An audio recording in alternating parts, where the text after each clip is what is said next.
Action! Region Review. The Raging Cajuns will be a source of pride for this university, for the alumni, fans, and donors as we achieve success in the classroom, in the competitive arena, and in the community. It's about to get really fun. We're looking for dudes that will stand up. Well, Coach, let me tell you today, I'm here and I'm ready to stand up. And I challenge you, Raging Cajun Nation, to stand up with us. Stand up with us. Let's lock hand in hand and let's walk through the gates of Omaha. Hey, I love y'all boys. Let's grind every day starting today. Let's do it. Y'all ready? Alert! Ready? Who's that team ready? Who's that team ready? That's up. I got one thing to say right here. Cajuns win!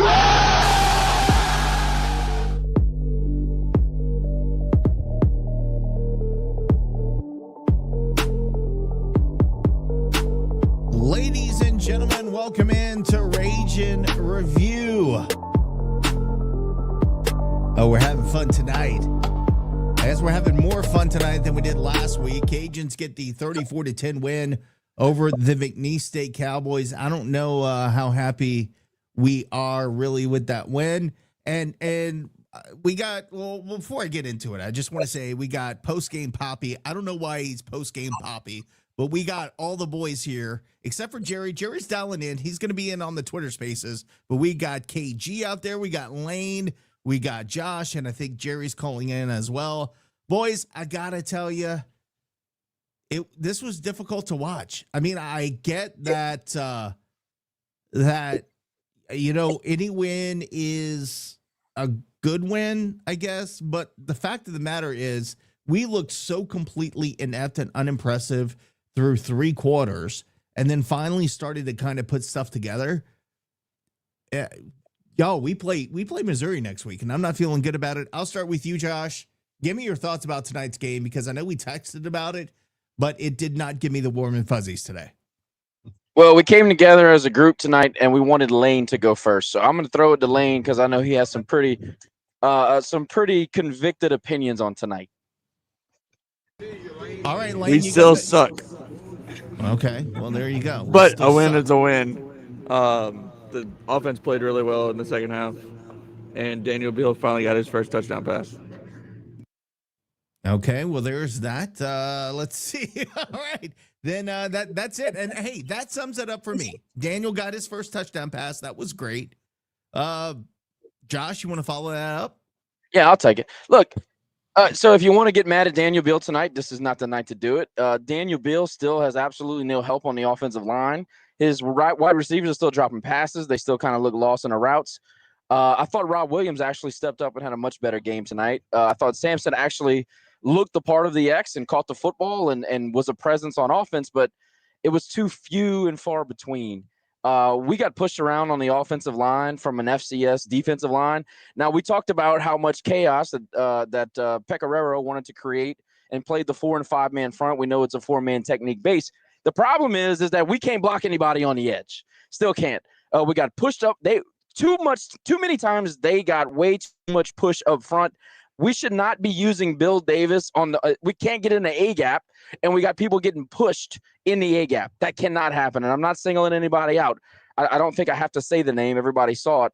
We have a big issue with the offensive line, particularly the right and left guard. We got a big issue. I thought Cooper Fordham had another okay game. Actually played much better in the third quarter in pass protect. Again, I don't think Beal was bad by any means. I know his stats are not going to tell you he was great tonight, but he put balls in the numbers and we're not catching the football. So I don't know. It's an FCS opponent. It's McNeese State. It is what it is. Unfortunately, for 3.5 quarters, we look like an FCS program, and I know we'll go from there. But the fact of the matter is, sometimes you got to look in the mirror and say, "Damn, we might have to start this thing over from the drawing board's perspective because this is not working." Well, this is not a good offense right now. It just isn't. If you want to say the defense played well tonight, I'll say okay. Did they play well, or did they play a bad opponent? I thought they were okay at times, but I didn't think they played particularly well. So anyway, just to give you an overview of what I saw tonight. KG, give me your thoughts. It was not pretty, but we got the win. Let me hear what you thought about tonight. No, I mean, so Josh hit the nail on the head. You know, you played a bad opponent, and the defense did their job. They held them to 7. You won by 4 scores, but it was ugly, like very ugly. And the fact of the matter is, you got to go on the road to Missouri next week, and you know that's a big time program, and they are familiar with you, and they're familiar with winning. You got a tall task, and the offense has got to be better because you really struggled through the first half. And bottom line, Daniel Beal, I'm glad that he got his feet wet. The offensive line kept him protected. But bottom line, he's got to be better next week if we're going to win. I definitely agree with you guys there. I see Josh there. I thought he was going to chime in. No, it's fine. We have a little bit of feedback issue going on, but no, to Cole's point, like you're coming off of a game against Rice, who is not on your level, should not be talent-wise, not on your level, and then you kind of do nothing for first and second quarter. I mean, going into halftime, we're all looking at each other going, what is this? What is this? This is an offensive football team that can't move the football. And I understand you got Beal starting his first game ever, but it should never look like that. Not against an FCS opponent. And nobody wants to hear this. Nobody does. But the truth of the matter is that McNeese played really well in the first half. You got to give them credit for that. The defensive line played well. I thought their quarterback, I thought Strong was actually pretty solid. He made good decisions. They didn't try to take too many chances. They did what they do well. And every time they needed 3 or 4 yards, it felt like they got enough push to do it. On our side, defensively, 3rd and 2. Pile got pushed forward.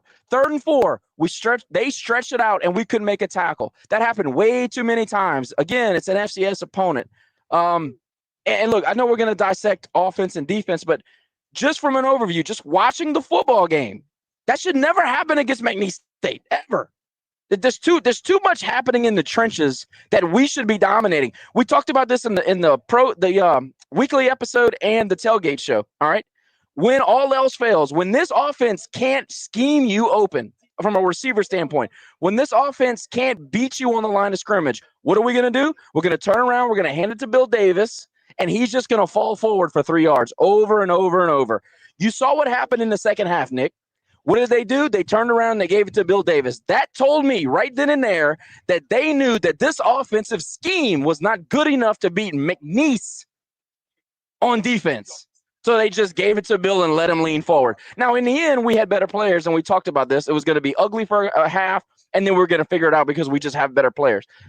You take away Bill Davis and just handing it and letting them fall forward, you got a totally different outcome. And I know we kind of wore them out at the end there, but when they went into the playbook and said, we got nothing else, here's the ball to Bill, figure it out for 3 yards over and over and over, that told me everything I needed to know about this offense and this scheme. But here we go again. And we're going to, somebody else, I think Bryce brought it up. Beal had 8 incompletions, 5 bad throws, 3 were drops. Why are we still dropping passes? This is stuff they teach you in Pee Wee League and KG. This is stuff we see Acadian High do better than we do. Why the hell can we not catch a ball? That is my question to you, brother. So, Nick, all I can tell you is that these guys will get better over time. This team was always built to run the football, especially with the running backs that we have on this team. You know, Zylan Perry and Bill Davis are 2 of the best running backs in this conference. And I thought that the running game should have been featured from game 1 against Rice. And it was tonight because we had 315 rushing yards. So, and forgive me that I'm hoarse, but, you know, it was a lot of yelling, especially in the first half because it was a tight game, and I was just aggravated because it shouldn't have been. And you know, we'll talk about it. The talent gap of this game was very large, especially when it comes to depth. And apparently the Cajuns decided they wanted to keep it close. And that was very aggravating, especially to like somebody like me that loves running the football. The second half was a different story. You took it over, you pulled away, And thank God, because you made it look respectable.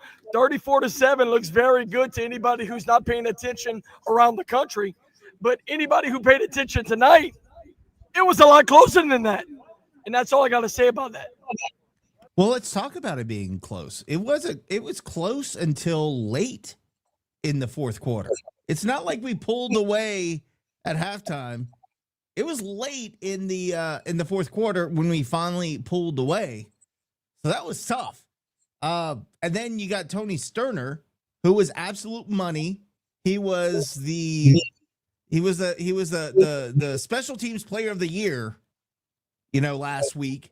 Guy comes in, misses 2 kicks, one from 28 yards. He was hitting 50-yarders last week. So it was tough to watch. It was tough to watch some of that. But in the end, the Cajuns did pull it out by a score of 34-10. Something that stood out to me is total yards for Louisiana ended up being 401. We had 315 rushing yards. But boys, listen to this. We had 315 rushing yards. Let's talk about passing yards. We only had 89 passing yards on the night. Excuse me, 86, even worse than that. We're going to have to pass the ball at some point, boys. I mean, you have this offense. What Cole said? Go ahead. Talking about you're going to look at the score and you're going to see 34-10. And a lot of fans are going to say, oh, man, what a great time. We beat McNeese the way we should have. And people are very result-oriented. If you watch the football game, it was bad for 3.5 quarters. And look, like you said, 89 passing yards, that's totally unacceptable. You can't – listen, everybody's going to say Beal's getting his first start, and that's fine. It can't be that bad. It can't. If he's not ready to put the ball on the numbers and people are ready to catch the football and run and all, if you can't scheme guys open at this point, and you're Mike Desormeaux and you're Tim Leger, and I love those guys, but somebody got to say it.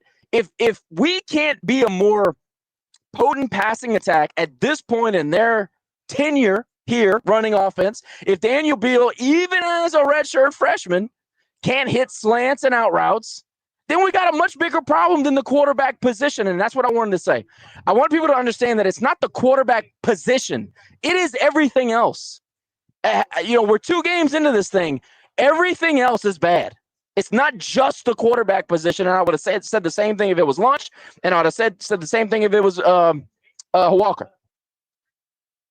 Who were our most reliable receivers tonight?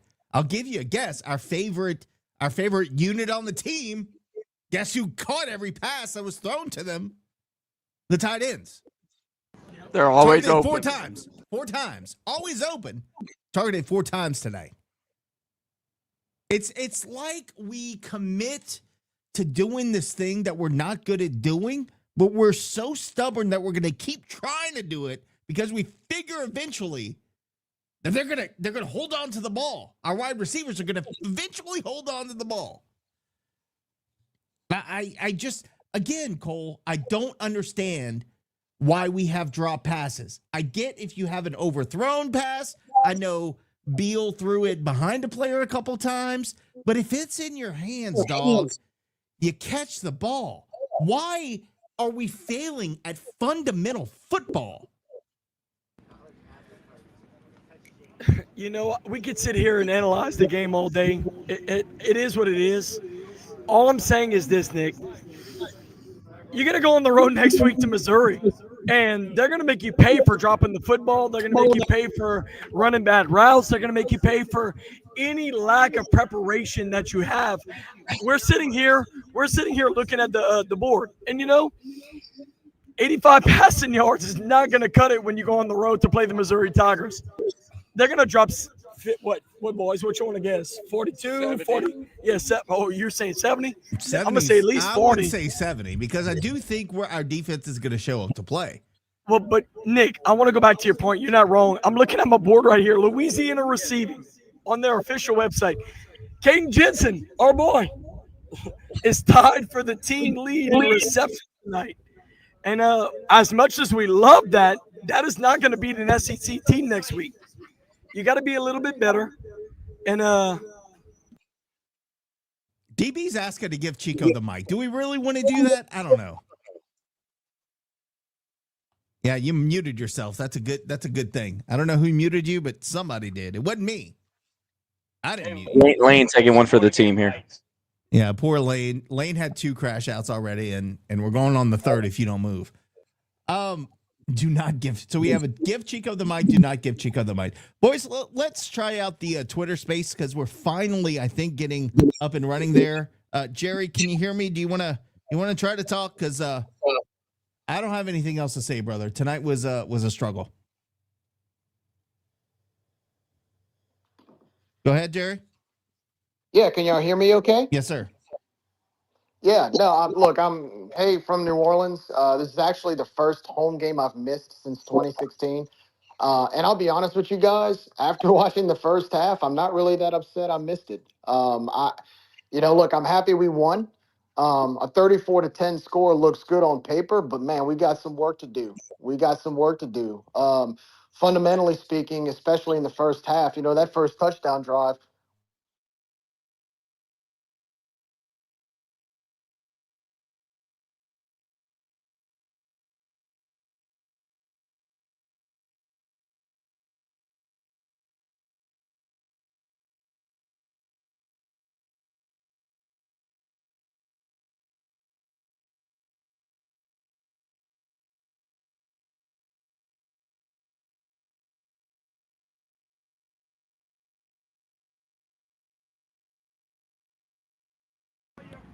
Hey, Nick, I'm going to cut in here. None of the guys can hear him. I'm looking at these comments. They said the audio cut out.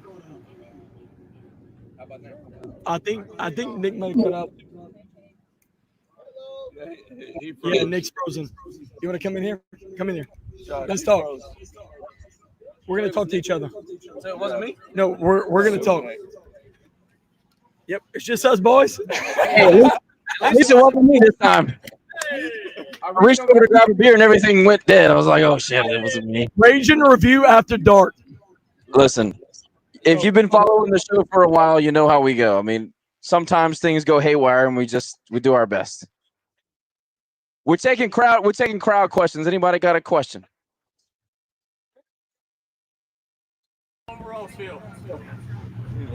My ass is chapped, dog. But I'm not as chapped as the way this offense played tonight in the first half. Can we talk about that a little bit? It was 14-7 at halftime, and I looked at my wife and I said, are we going to do this again? I said, this feels very reminiscent of Rice, and if we lose to McNeese, I might beat you when we get home. For those who don't know, I absolutely love my wife, and y'all are a bunch of haters. Shut your mouth. That's a disclaimer is what that is. No. Like, I literally sent messages that weren't going out because there's no signal in there. But I was saying they might actually be better than us. Like when the game was still in doubt, the offensive line and defensive line wasn't that far off. I mean, dude, it was not good. It was good. So when the game was in doubt, they were playing with us, which in and of itself is a problem. We should not be here at this point. Maybe McNeese turns out to be one of the best FCS programs in the country. Maybe they do. Maybe Rice turns out to win 9 games. Maybe they do. But they're not. It's not going to happen. Rice is a bad team. Who did they play today? Did they win? Of course not. Somebody look that up so I can say it on the air. But no, I mean, they're not a good team. This is not a good football team. I thought they were okay. I thought they played hard and well in the first half, but a lot of that is Coach V. A lot of that is they do have some size. So a bad Houston team just wrecked Rice. They scored 9 freaking points. 9 points against a bad Houston team. So just to give you an idea, and look, you shouldn't compare. We shouldn't do that. We do it all the time, but we shouldn't. You mean Raging Cajuns West? Raging Cajuns West. By the way, what's Zion doing these days? Not starting. It doesn't matter. Dude. Billy lost to South Florida, y'all. Oh, I'm sure he ruined many parlays across the country. Holy mackerel.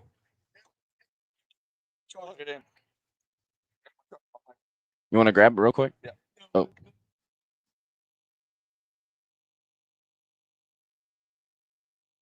Missouri is going to be I don't think they're going to give up. Like, this defense ain't giving up 70 to Missouri. They are not that good. Did they end up losing the game? So Kansas beats Missouri today, but was it close? Because it was 27-24 in the third quarter when I last saw. Oh, so they played a full game, which is what I expected because Kansas is a good football team. I mean, they're good enough. How did Prabula play tonight? The backup quarterback who got he. So he comes into the game last week after an injury. The starter, the guy who won the job, got hurt. But my whole y'all listen to the show. I said it's going to be a full game against Kansas. They're going to be looking ahead to South Carolina, who's good, and they're going to be sleeping on us. Problem is that we turn out to be not very good.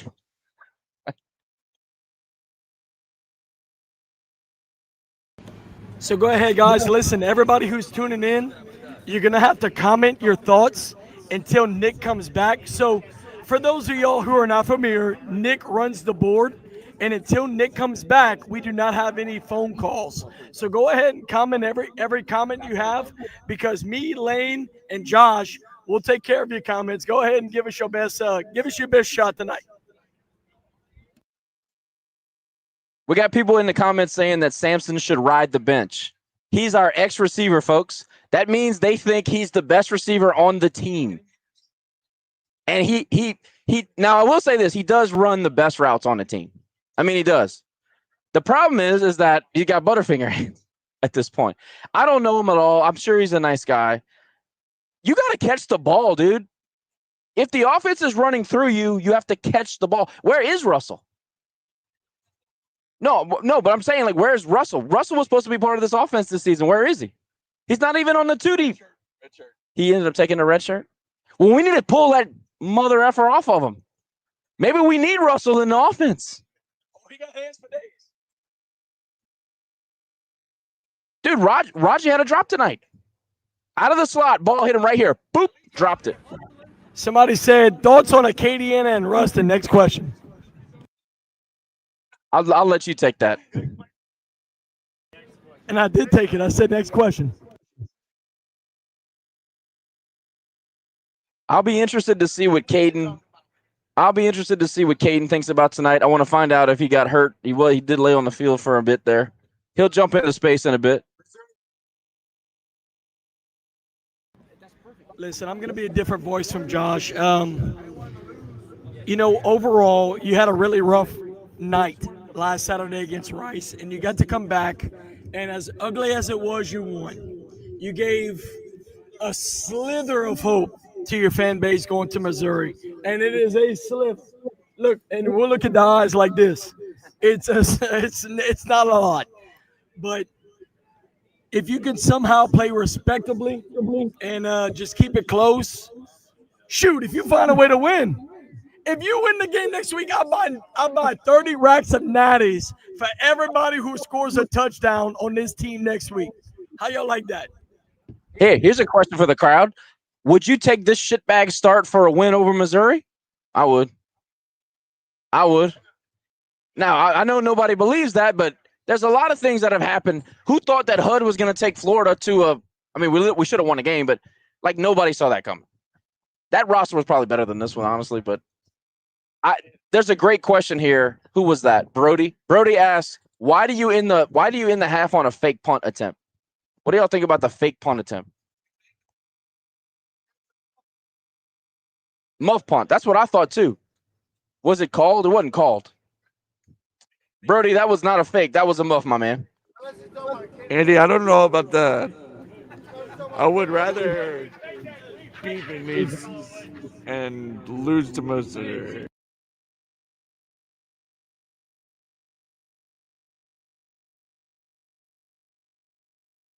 All right, I apologize, Brody. Brody, it was a fake.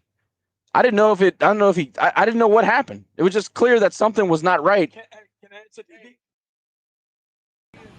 DB, I'm going to go ahead and answer you. Listen, I see your comment.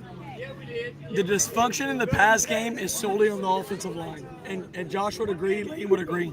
It's very hard to do anything in college football if the offensive line is not able to give you just a slither of time to do anything. And the fact that we're struggling against McNeese, which is a very mid FCS team, it doesn't bode well to the rest of the the conference schedule, because we have 10 games left on the schedule, boys. And the fact that, listen, you beat McNeese 34-7 tonight, great, thumbs up, woohoo. The fact is, offensive line played like crap. Is this the biggest offensive line we've ever had, supposedly? We got some fans in here, but it's hard to knock because you got 315 rushing yards. And listen, we talked about in the game, the pregame, we've been begging them to run the football. You got Zylan Perry, you got Bill Davis, and you ran the ball for 315. That's great. But still, the eye test did not pass. Like, the offensive line looked really bad, Josh. It looked bad for the majority of the game. And I said this to you all week. My opinion was, if we couldn't scheme the offense open, we would just lean on them. And it worked at the end, and that's great. And 34-10 is 34-10, but sometimes it ain't. And that's my entire argument. And look, the coaches are going to get in the media, and they're going to say, oh, well, 34-10, what y'all want? We beat them. And nobody watches the game like these guys here.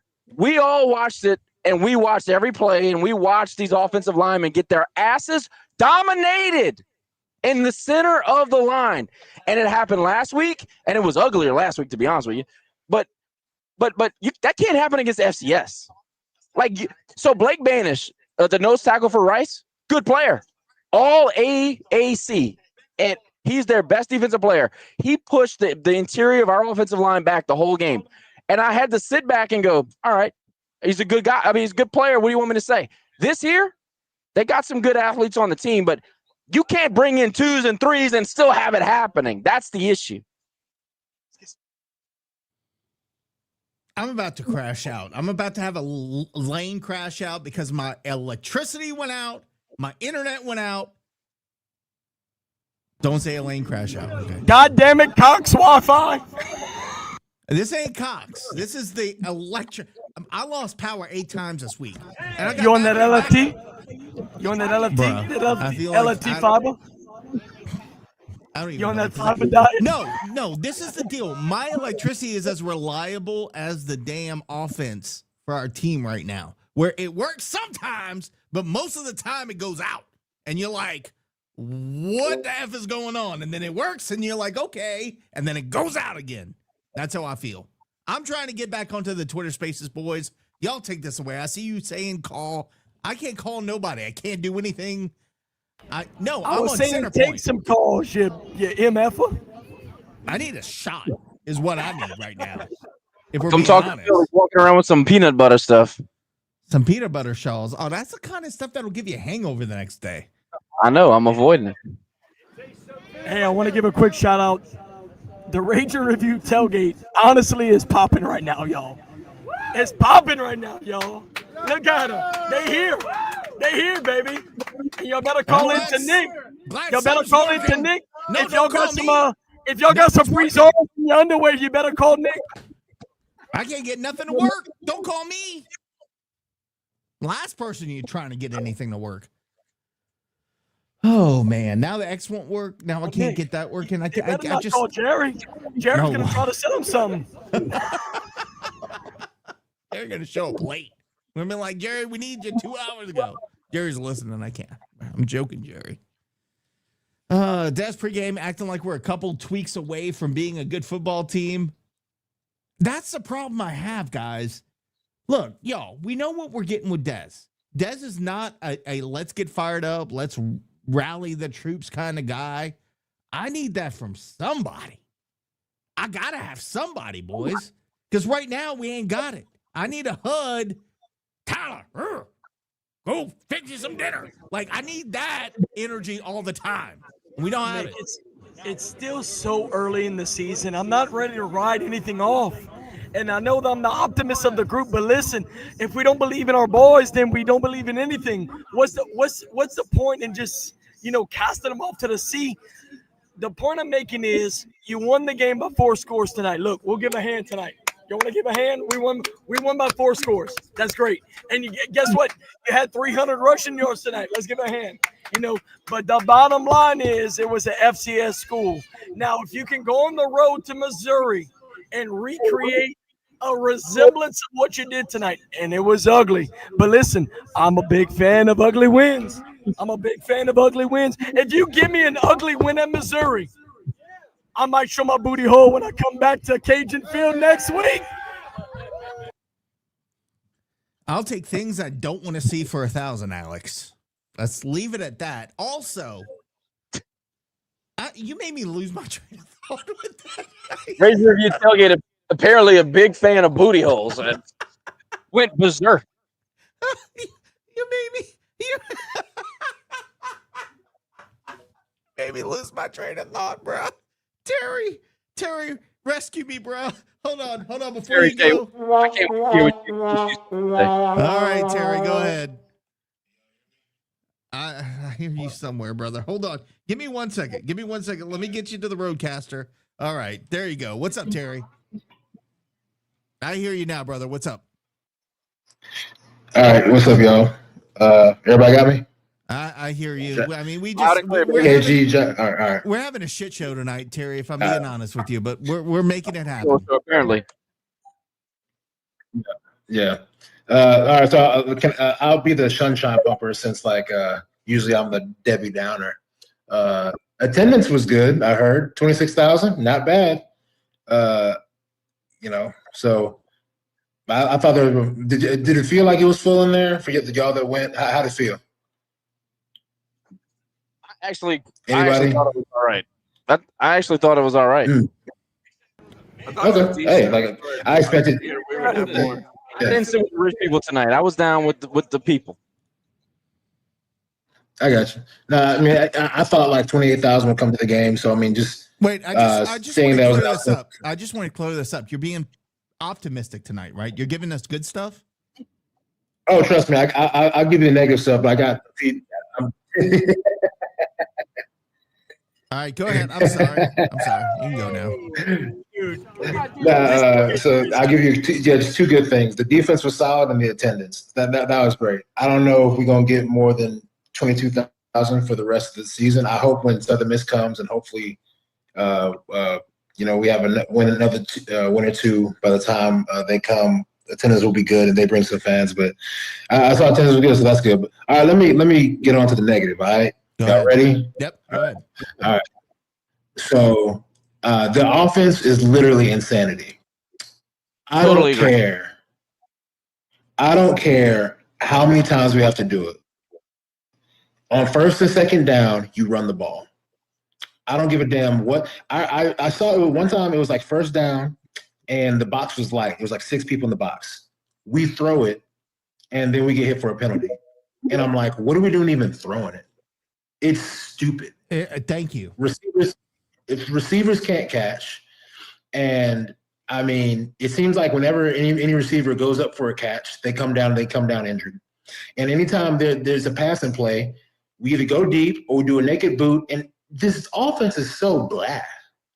Shout out to Levi Lewis and shout out to Ben. Let's talk about Ben and let's talk about Chandler and all of them. Chandler, shout out to all of them who made this offense look competent, but it's because they were so seasoned in it, they knew how to make good decisions. And nothing against Daniel Beal, he's a young guy, but a young guy in this, he just doesn't make. I mean, he's not making the great decisions. Good dumb, and also his passes just aren't that solid. I saw Texas State versus UTSA today. We can poo-poo all over Texas State all we want. They never beaten us. This might be the year because they also have a redshirt freshman at quarterback too, and that dude throws down. Terry, we hear that every year. I'm not buying into it until they actually win something, which they've never done. So I'm not buying it, brother. I get it. But they also have a redshirt freshman quarterback. I hear, he's a redshirt freshman. Bro, you've been playing football forever. You won 3 state championships. Thank you. That's exactly the decision's got to be better right there, right? I mean, am I crazy for that? Yeah, you like y'all said last week, you don't forget how to play football. And how are your throws, how do they not have any like zip on them? And how does that even happen, bro? Like, you do this a lot. And the O-line is my baby, bro. Like, I love the O-line, bro. The O-line, I will, like, the O-line are the guys that don't get any credit half the time. But come on, man. The interior of the O-line's got to be better. Hey, Terry, Cooper Fordham, I need him to be better, bro. Can I cut you off just real quick? Just real quick. Because we got the ambassador in, which is Kaden Jensen. Oh, all right. Let the boy speak. The ambassador's in, and Josh might need to do his tech. I just took a shot because I'm losing my mind right now. Caden, thank you for joining us, brother. You want me to do like a Michael Buffer lead in? Because I can do a Michael Buffer. Oh, I'd love to hear you. I'd love to hear your Michael Buffer. Go for it. It's time. Yeah, let's not do that. Caden, thank you. Thank you for coming in. First of all, your dad had some pretty good seats. Did you see them in my seats, by the way, down close to Most you? definitely.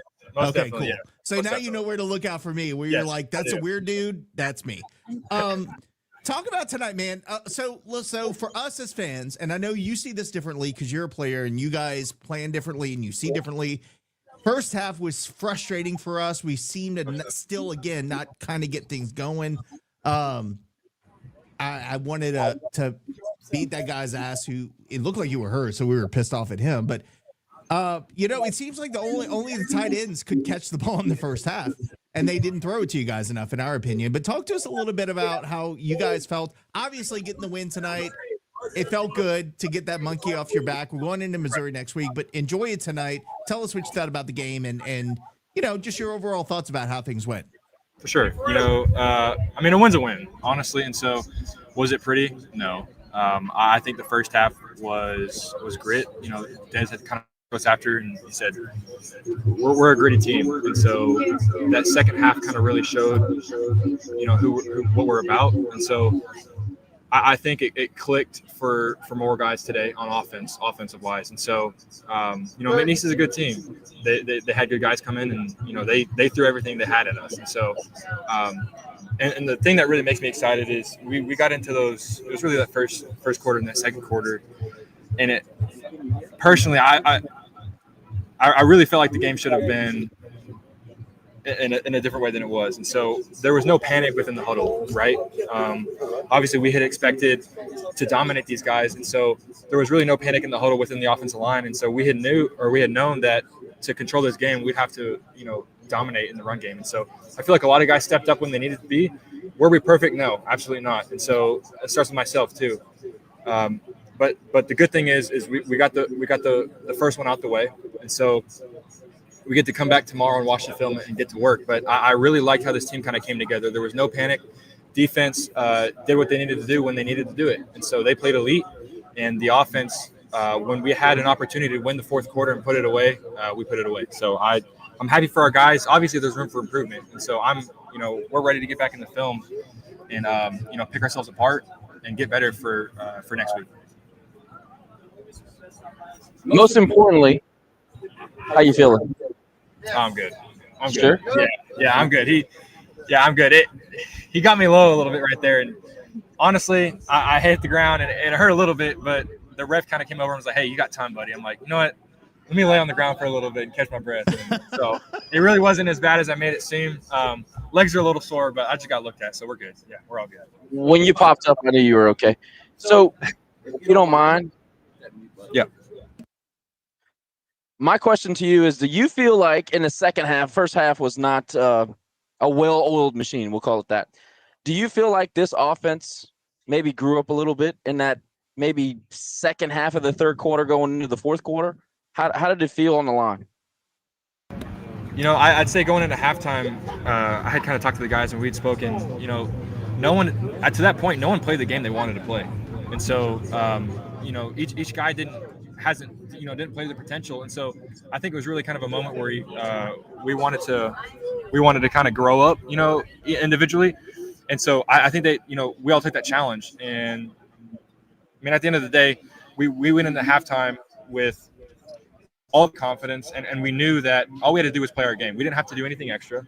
All we had to do was execute and bring the fight to them. So I think it really kind of took guys to realize, like, look, we're not playing the way we want to right now, and we're still in control of the game. And so it was really kind of that mindset of taking over the second half up front. And we knew, like, coming out, we had known before even the coaches said, like, we're running the ball. The whole second half, we're running the ball, and we're imposing our will. And so I think the guys kind of stuck up to that challenge. And, some guys are out there hurting, but at the end of the day, we got to get the job done. So I felt like we would get it done. It just pissed us off in the process because, we're fans. We're not players. Mackey, let's talk about Mackey Mayo. I don't know if you know this. I mean, he limped off. He looked like he was hurt a little bit. How's he feeling? Is Mackey okay?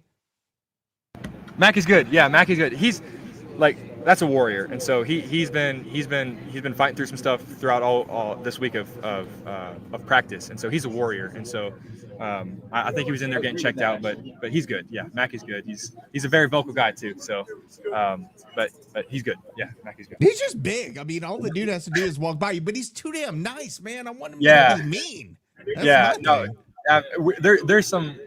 there's sparks in him, and so usually it takes him to kind of get a little stinger to kind of get going, but throughout the whole week he had a great week of practice, and he was fighting through some stuff, and even today he was fighting through some stuff. So we were really proud of him. He kind of stepped up today, and so yeah. This is a good question that somebody asked. No panic in the huddle.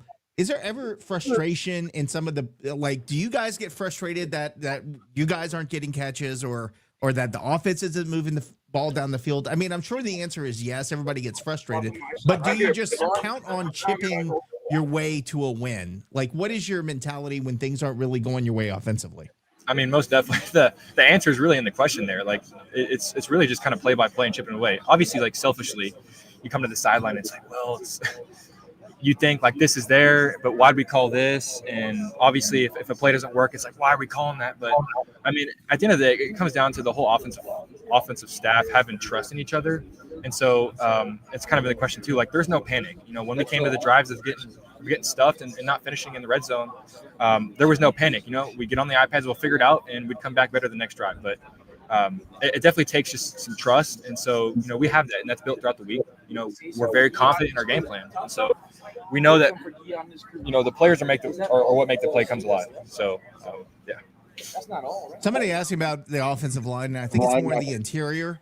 I think, we lost a lot in the offensive line last season, and the interior portion especially. Is there any concern against a team like McNeese State where you see them getting pushed around a little bit early in the game, or is that just part of the plan? Like, you're going to I mean, our depth is much more than you're going to have against a McNeese State. Is that just part of the game plan? Like, yeah, we're maybe early in the game we might get pushed around a little bit, but we're going to eventually wear them down. For sure. I think that was kind of the thought kind of going in. I mean, we knew that we were tougher than these guys, and those guys were tough. And so, we know the offensive line unit that we got, and they schemed well against our O-line. Credit to them. They were calling out plays that we had. Like, that's why we had to move the huddle back. They were listening to our calls, and they called out, and they knew which way we're going. So that's not an excuse though, right? And so I feel like at the end of the day, that pressure that we're seeing in the backfield, it just comes down to small things that we can fix, right? Pad level and strain, but like the grit and the want to is there. And so I feel like maybe times, myself included, like, catch yourself playing to the opponent's level. And so that's really where you got to kind of hone in as a player and be like, look, let's do what we did for 4 days in practice, right? Because our practices are elite. And so I think that was really kind of the thought going in and seeing that early on. And so we knew there was, like I said, there was no panic. When there's pressure back there's no panic. Let's get to the sideline. Let's get it corrected, and let's just be better for the next drive. Go ahead, Josh. Yeah, I'm curious of what you thought about Daniel Beal's performance tonight. I know we probably could have executed a little bit in different areas, but just his performance, not necessarily us catching balls and running right routes and whatnot, not the offensive performance, which we kind of talked about before you got here. And don't go back and listen to that. It's not anything you want to hear. But Daniel Beal, just in particular. I'm really proud of Daniel and the way he kind of approached this game and how he played. Coming from a huddle standpoint, when I say there's no panic, that's because of him. If you told me that he was a redshirt freshman going into this game and the way he commanded the huddle, I would have said you're lying. his knowledge of the game and him, helping out Big Coop at front, Mike and guys and these weird looks that we're getting. Mentally, he's there, right? Like he's making the right things and putting our guys in position to make plays. I haven't paid attention. I got to go back and look at the film. As far as his throws, he's putting the ball where it needs to be. And at the end of the day, this is what we're kind of telling our guys. We got to step up and we got to rally around Daniel. And so I feel like for the most part we did that tonight. And so I'm very proud of Daniel. I think he did what he needed to do. Obviously, there's things for him to fix, as there is everyone. And so, but I think it's a really good starting point. It's different. He's coming to a game where, he's not backed up. It's a normal situation, right? And so I think he did really well. Obviously, physically we can all do better, right? Ball placement can be better, but I feel like he had the intangibles of a quarterback that you need. And so his way to, even on that long third down run, him finding a hole and scrapping out a first down that we really needed, that's a very mature play. And so I think he showed out, and obviously I told him after the game, like this is the floor for him, and it's only going to get better. So it's going to be exciting. Now I've got Terry Johnson, and Terry, if you want to unmute yourself, Terry's a former player at UL. And just to give you an idea, this is typically what I play for Terry because he's Mr. Negative. But tonight he was actually positive. Terry, I know you're dying to ask Kaden a question. First of all, what position did you play again? Could you remind us? I was one of the worst centers of all time. Worst centers of all time. That's what I thought. Okay, so talk. I know you want to ask Kaden some questions. I know you were dying there, but brother, while we have the ambassador, while we have the man here, I want to give you your shot. What's up, man? First of all, thank you for choosing UL, and you're an amazing player. Like, you got the NFL body. Like, you're a specimen, and I'm happy. But we didn't have guys on the team that looked like you. Pee Wee was one of the guys, and a lot of guys we didn't have guys that looked like you. You know what I'm saying? So first of all, thank you for choosing UL, and your family's great from what I've been told. Biggest question: whenever a run play is called, and I know that we got to do a lot of different things, formation, do a lot of things, 21, 22 personnel. I get it. Whenever a run play is called, do you guys have like a favorable side? Is there a certain, y'all lean into different parts of the O-line? Because as a player, former player I watch, I just feel like half the time some plays go well when we run to one side, some plays go well when they run to the other. And sometimes it's just a horrible run through the interior. And, like, I think that you guys are very young, and you replace – I remember my senior year, we had 4 out of 5 returning on the offensive line, and we were a very solid offense with me there, even with me there, who was very, very shitty. But I just want to know, is there, like, a favorable side when y'all call run plays? Like, that's what I have. That's the question. That's a great question. I don't feel like there is, honestly. We look on our edges. Bryant's got different strengths than George does, and even the guys that come in behind him. And so, I from what I can tell, I don't feel like there's a favorite side. A lot of it is based off of how they react, and we had a lot of. So during this game especially, we had a lot of Oaklands and a lot of flips to where we get a guy that gets pushed over, and so we're flipping the side, and so. That kind of tells me. I mean, I don't think we have a favorite side. I haven't been told otherwise, and so that's not been said in the game plan as far as we like this side over another. But obviously, kind of watching it, it's easy to kind of see what side, I guess, if you want to split it up that way, is more productive than the other. But at the end of the day, I feel like it kind of just comes down to like individual guys' strengths, right? And so, like me personally. I might be better on outside zone than I'm an inside zone. And so maybe there's some bias within the play calling there, but from what I can tell, there's not really. I wish I could kind of give you a better like detailed answer, but from my perspective, I just don't feel like there's a whole lot of bias towards either side for sure. I got you. And last question I have for you. I know Daniel is young, and I understand that. I totally get it. He's been in the offense. I mean, he's here last year, so he knows the offense pretty well.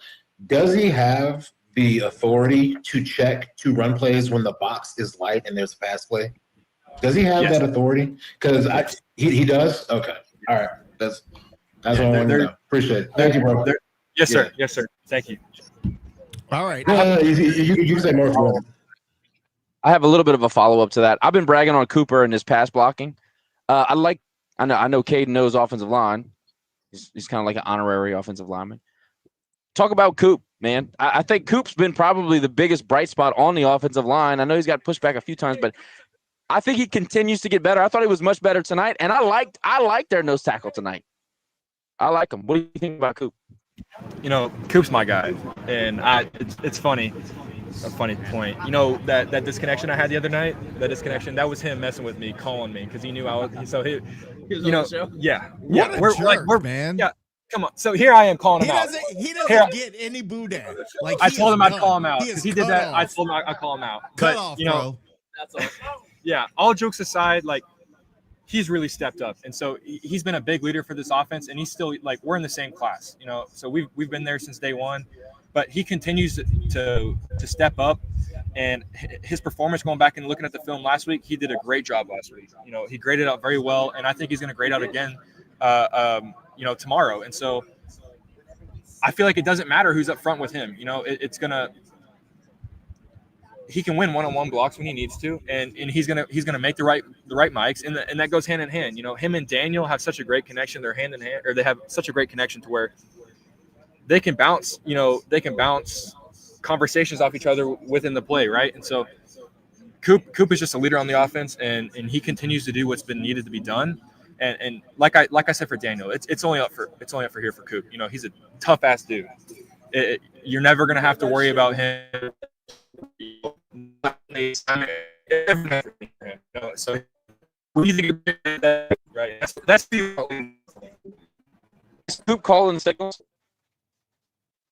The center calls everything on the shifts and lines and everything. Is he in charge of that, or is it Daniel? Or I'd say it's a little bit of both. From what he can, like, pre-play, that's when the whole, like, when we see him moving, that's when Coop will say, hey, what do you like? Let's do this, and then, you know, Daniel either confirms or says no, let's go here, and we ride with it. So it's a little bit of both, but you know, pre-play, it's all Cooper, and so he's a student of the game. He knows exactly what to do on every play, and so.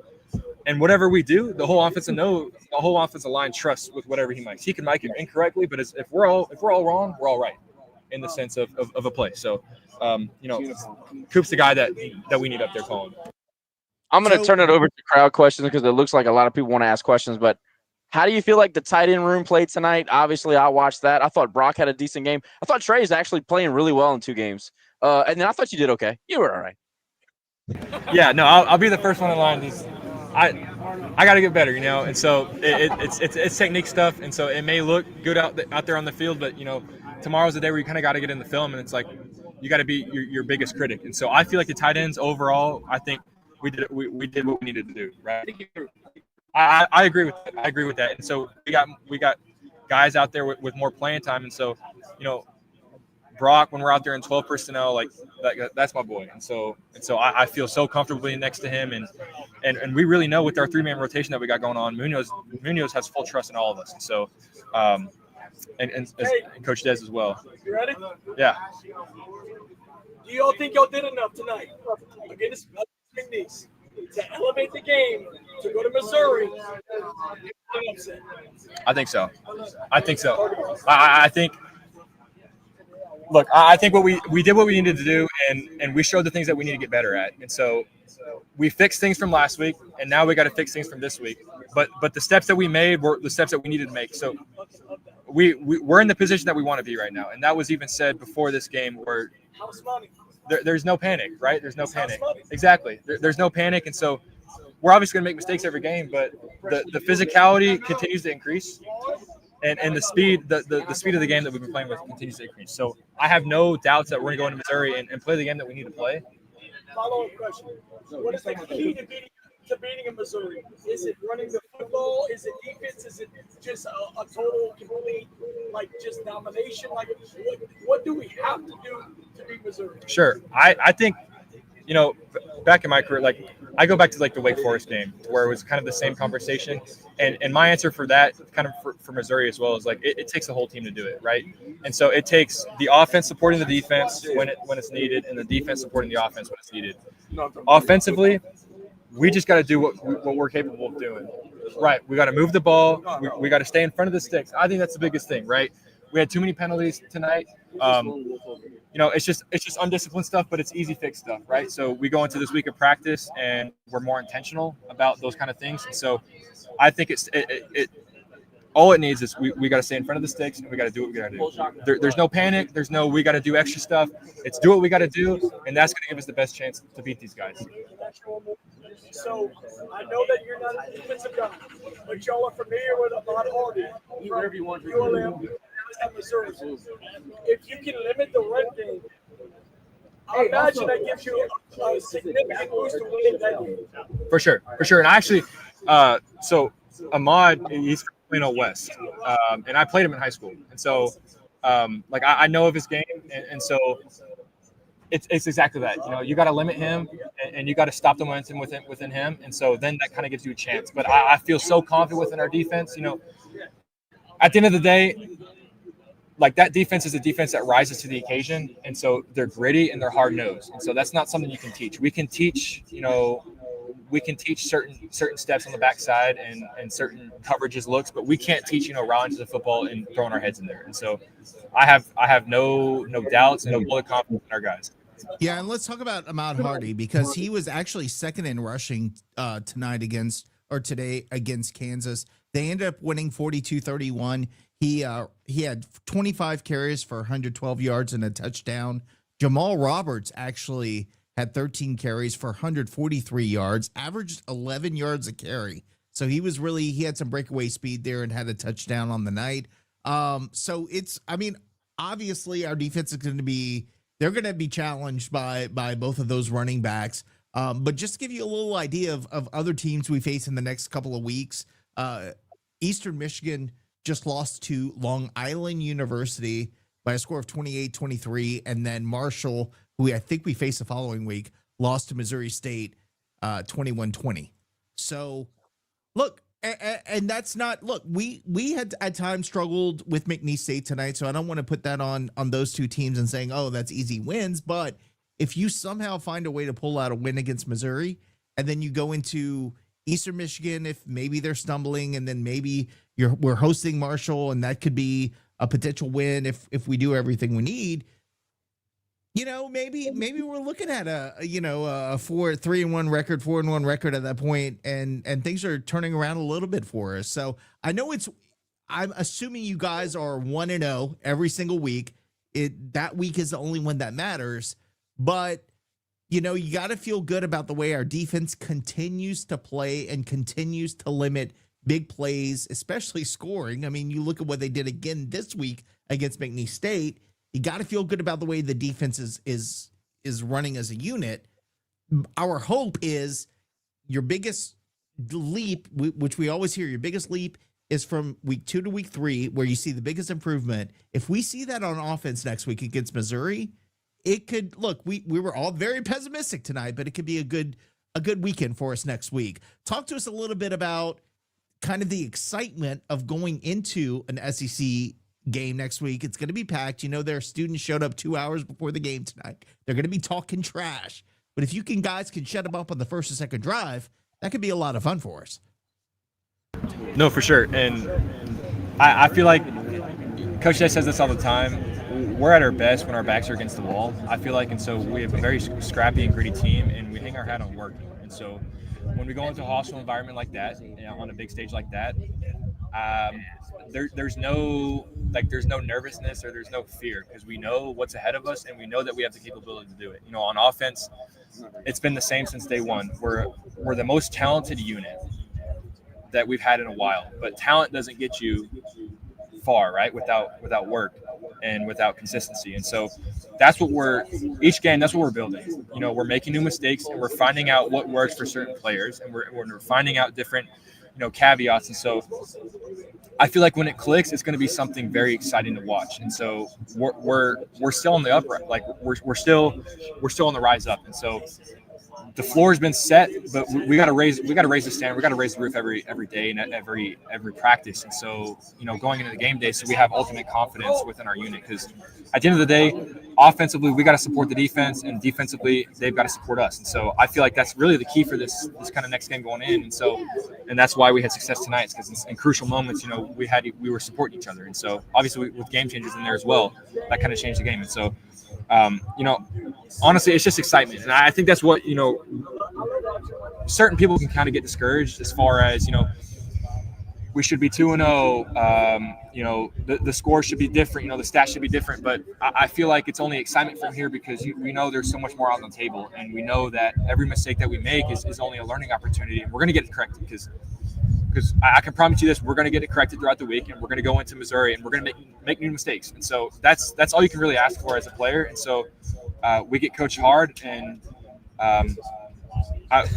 we wouldn't want any other way. And so we're all excited. The team's excited. We're going to enjoy this win for sure.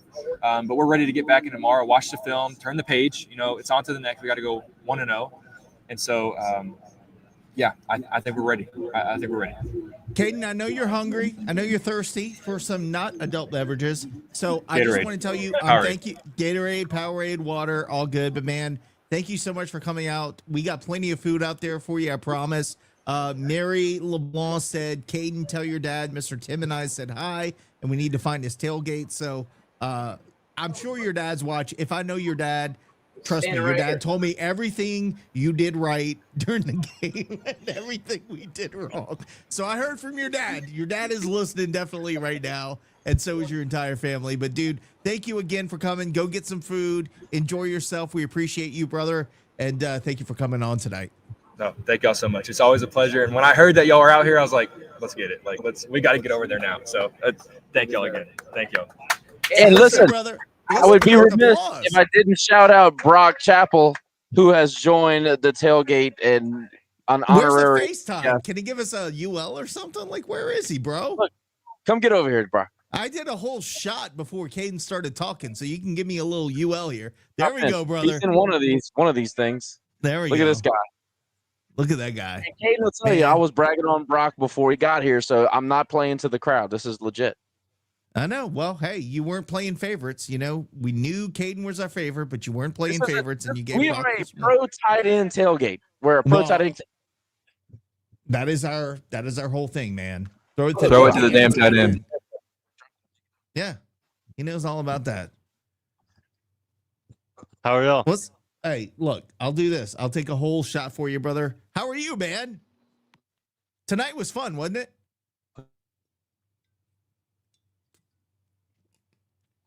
Yeah, those guys are so frozen right now. He missed the whole shot. So that's your first win as a Raging Cajun, man. Talk to me about how it felt. I mean, honestly, the crowd was good, right? The Cajun walk was excellent. Tell me about how you felt in the stadium tonight, getting your first win as a Raging Cajun, man. No, for sure. It was amazing. I mean, even from going back to last week, like just being able to put on a Cajun uniform, show up, and play the game with the boys.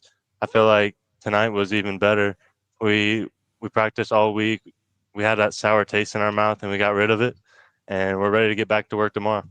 Very important question asked by Andy Thomas. Is the food better in Lafayette, Louisiana, or at Furman? Oh, for sure. For sure. I mean, come on. What kind of question is that, Andy? Exactly. Oh, man. Hey, dude, this is what I want you to do. I want you to beat somebody's ass next week at Missouri. Kaden, I don't want you to get tossed. Brock, you can get tossed. We're good with that. But, hey, beat somebody's ass next week. All right? I didn't say that. Yeah, that's bad. I shouldn't be talking that way. All right, Brock. Well, appreciate you, boys. Hey, guys, thank you so much for doing what you do. It's awesome. I'll be out there for the next home game, and we'll drink some Powerade together. How about that? Sounds good. Thank y'all. People encouraging me here to be an alcoholic, telling me to take a second shot. Brother, that was my second shot. I am done tonight. I mean, I'm fat, but still, I can't go that much. I gotta water it down. I gotta take some Diet Coke. I gotta do something. Jerry, I cut you off earlier, buddy. And hold on, let me go ahead and click you back in because, well, where'd you go, man? Let's see. Invite to speak. I know, Jerry, I cut him off. My damn whole I still got the hot sauce here, brother. Hold on. Jerry, are you there, bud? Jerry, can you hear me? Jerry. Unmute yourself, bro. Can I say something real quick, Nick? Yeah, go ahead. Caden's head is so big, I had to suck in this headset. That dude is like ginormous, bro. He is the epitome of a class president, of a team president, of a head coach. I would run through 75 brick walls and probably a best stop in Baytown if you would ask me to. Jerry, you there, bud? What's going on? I don't know what's going on over there. Somebody, hold on. Nick, you got to take a second shot. Nick, eat a hot chip. I'll do better. Here we go. I still got my Poiriers here. Jerry's been on the phone since 6:45, but you know we kept him on mute. All he does is stay on the. He stays on mute for like 75 hours. Jerry been talking to the whole all of the tailgate, all the insiders, all the Patreons. He been talking to everybody all day. Jerry, unmute yourself, bro. Terry, you there, bro? So Jerry's saying he cannot hear anything in the space. I don't know. Yeah, was you hear me? Jerry. Oh, yeah, I can hear you, Terry. What's going on, buddy? Big T. Yeah. What's up? Nothing. Yeah. So there's one thing I can continue on my rant. I had a long list of stuff. Yeah. You have a long list of stuff? Well, go for it, brother. Yeah, okay. So here we go. On those fourth and inches plays, we got to get that, man. I don't understand why we can't get a push against an FCS opponent. I will say that I think last year we did a lot of tush pushes. I think we need to just bring those back. Agreed. I think that's just my just tush push. It works, and if you ask me, I just think it doesn't waste any issues. It's embarrassing we don't do that. Put Clark at receiver, because that interception he had was the best catch of any of our receivers we've had all year. I feel like anytime that the ball gets up in the air, I think any of our guys on the back end can get it. I feel like Skip could have had that interception. Hey, no, some more positivity. Hey, it's better. It's better than negative, brother. We're just going with it. Yeah. Hey, I feel like Skip got cheated at that interception, but it is what it is. I feel like our running backs are amazing, bro. Like, if we're able to continue to mold and recruit good running backs, we'll be good. And I watch. And I think that's just spells what this team is going to be for the entire year, for this year, until like Daniel gets more time. I think we have to be basically an Ashton Genty Boise State, if that makes sense. Like, run every chance you have and just let them break one. And if you have to rely on your quarterback on third and long situations, I'm okay with it. You know what I'm saying? Also on the defense, I think, can we play press man? Then Josh, I know you're listening. Like, can we play press man, please? Can you hear me? Well, Josh he's putting his hands up saying yes. Can we please? Like, it just, I don't understand why. And Jimmy Butler didn't want to get on the podcast because he said he would have said some bad stuff. You don't know people. like Jimmy Butler, man. If he was on this, he'd probably curse some people out. But I'll say this, man. He was very disappointed with the wide receiver play going on, and also the DBs as well. Kicking, we had another kick out of bounds. I thought we were done with that. Yeah, me too, brother. Yep. Can we just kick it through the daggum end zone? I don't understand, bro. Like, that is. But apparently that is supposedly some strategy that we think we're going to be smarter than everybody else and do. I don't get it, bro. Again, insanity. I love Dez, but it is insanity what he is doing. And it's last year, I don't think we had any kicks out of bounds. And this year, it's like it's come back. But oh no, we had some, and then we screamed enough about it, then it stopped. And then it stopped. Yeah. It can't wrap up on a sack. That was really frustrating. I mean, Cam, I know he's an amazing player, but come on, man, you gotta wrap up on the sack, bro. Like that was that was real frustrating. Was that Cam? I think that was Cam. I think you're right. Yes, it was. Cam has been missing tackles for the first 2 weeks. I don't know what's going on. It's inexplicable. Terry, I told the guys coming into the season, he's got a lot of Gant in him. He'll get there, but every now and then he does. It's true. Yeah, it's like it's this thing. You're a senior. Like the defense is very much so experienced. I feel like we had a lot of experienced guys on defense. I don't understand why we aren't playing press man. Why? I mean, Coach Salgado has a very good scheme. Why don't you trust your defensive backs to play press man and get in people's faces? Like Terry, they don't. I feel like they don't trust on the outside. As far as I can tell, just watching the game film, they don't trust him on the outside yet. Not yet. Tomlinson is okay, physically wise, he's okay. But if he gets beat, he's torched. He cannot make up. He cannot flip the hips, and he can't make up. I don't know what the hell's going on. Gotcha. Okay. All right. That answers that. And, I feel I don't know if y'all saw the Syracuse UConn game, but Syracuse almost lost to UConn, and the coach had them running sprints. Yeah, that was amazing. I think Dez needs to do that. If you ask me, after this game, I understand. I know we blew him out, but it was way too touch and go for that. And the last thing I'll say is film a new freaking commercial. I'm tired of this, dude. We say it every year. This has been the 10th year we have that stupid commercial.